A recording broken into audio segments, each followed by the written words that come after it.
Hey Sheri, it's TGIF at the Real Estate Group 316. We're glad Yes, it's it is. Friday. We're glad you guys joined us. I'm Kimberly, and as I said, this is Sheri.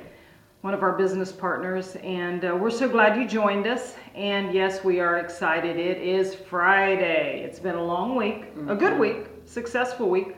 But we're going to discuss a little bit today about questions that we are asked many times. And so, Sheri, so you got a printout of some questions. What's on the list today we're going to discuss? Well, something that we're asked a lot is, should I do a loan modification instead of a short sale? Loan modifications instead of a short sale. Well, that's an interesting topic. Let me just explain a little bit about loan modifications. In theory, they're good. In reality, unfortunately, they don't work very often. There's a very small percentage of successful loan modifications that have actually occurred across the United States. And the real reason is because it's a temporary fix. Basically what happens is this, is you'll get a hold of your lender and they will allow you to apply for a loan modification. And that process can take anywhere from 4, 6, even 12 months to get through the process to even get into a trial period for your loan modification. And what happens is they basically reduce the interest rate, or they may try to finagle it a little bit, I would say, and reduce your payments. However they decide that they can do that. So let's say if your payments are anywhere from $1,000 to $1,500 a month, they reduce your interest rate 1 or 2 points, and it saves you, say, $200 a month.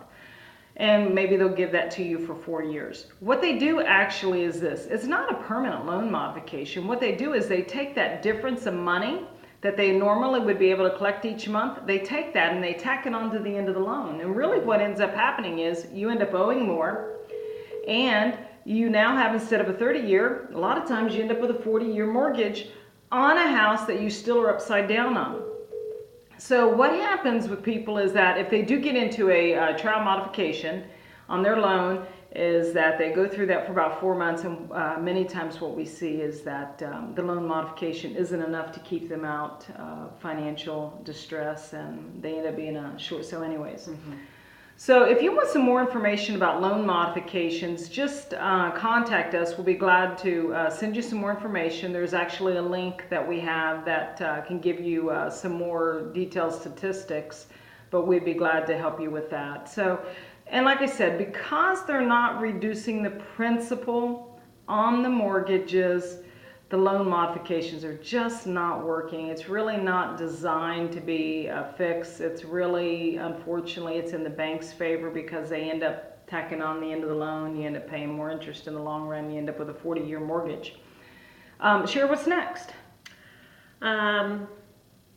Should I lease out my house, or can I lease out my house while I wait for a short sale to be approved?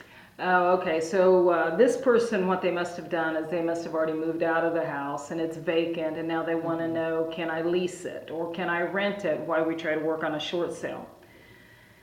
Well, we would recommend no. And the reason being on that is because first of all, we don't want you to move out of the house. We want you to stay in your home until the short sale is completed, and we will help you time that to be able to get into an apartment, or if you're moving out of state or out of city, we can help you find some other alternative means, apartments, etc., for housing. But like FHA and VA, they want you in the house. You have to stay in the house. If you move out, VA and FHA really frown upon that, and they could actually even move to foreclose quickly. The other issue is this, is if you get a renter in there and they're paying you rent, what are you going to do with rent payments? That's a problem. Are they going to pay the mortgage, or are they going to keep them? And the other is renters, when they move in, they actually have tenant rights. And so if you would sign a lease for 6 months, but you sell the house in 3 months, you still have tenant rights. Yeah, you got a problem. And even on a month-to-month, what happens if they won't move? Then you got to evict them. So we could discuss that also in more further detail if you had any other questions. And one more question, Sheri. Do you have any other in that pile you want to look through, see what we got? Oh, let's see, along those lines.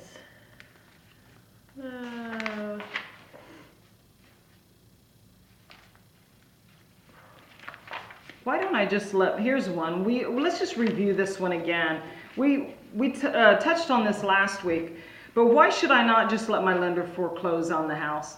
We just want to tell you no, don't do that. I mean, there may be some circumstances that would work out well for you, but 99% of the time, that's not the best option. There's a lot of reasons why you don't want to do that.